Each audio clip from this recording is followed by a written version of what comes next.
Good evening to all. Good evening. Okay, இன்னைக்கு டே என்னது? 49. Okay, இன்னைக்கு என்ன படிச்சீங்க? அப்படியே ஒன் பை ஒன்னா சொல்லுங்க. இன்னைக்கு காலையில இந்த லெசன் காமர்ஸ் வச்சுனா. ஓகே. இன்னைக்கு காலையில வந்து சண்டே வரைக்கும் 3 சாப்டர் போட்டு பார்த்தேன். நான் 2வது சாப்டரும் 5வது சாப்டர் போட்டு பார்த்தேன். மேத்ஸ் ஃபர்ஸ்ட் சாப்டர் அப்படியே என்ன பார்த்தேன். மொத்தம் 3 சாப்டர்.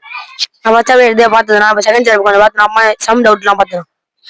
போன சாப்டர் மேத்ஸ்ல போட்டு பார்த்தேன். இங்கிலீஷ் பேராகிராஃப் படிச்சிட்டு இருக்கேன். மேத்ஸ்ல இம்பார்ட்டன்ஸ் போட்டு பார்த்துருக்கேன். இங்கிலீஷ் பேராகிராஃப் படிச்சிருக்கேன். தமிழ்ல இம்பார்ட்டன்ஸ் விஷயம் படிச்சிட்டு இருக்கேன். நான் சிஏல 16 லெசன் முடிச்சிருக்கேன் கலந்து. இங்கிலீஷ் பேராகிராஃப் படிச்சிட்டு இருக்கேன். மேத்ஸ் இம்பார்ட்டன்ட் போட்டுனார். Okay, all the best. சீக்கிரமா படிங்க. நாளைக்கு என்ன டே? 50 டே சேலஞ்ச் இருக்கு. ஸோ 50 டே நாளையோட முடியுது. ஸோ நாளைக்கு வந்து பார்த்தீங்கன்னா முடிவு இல்லை. ஸோ நாளைக்கு 50 டே சேலஞ்ச் தான் முடியுது.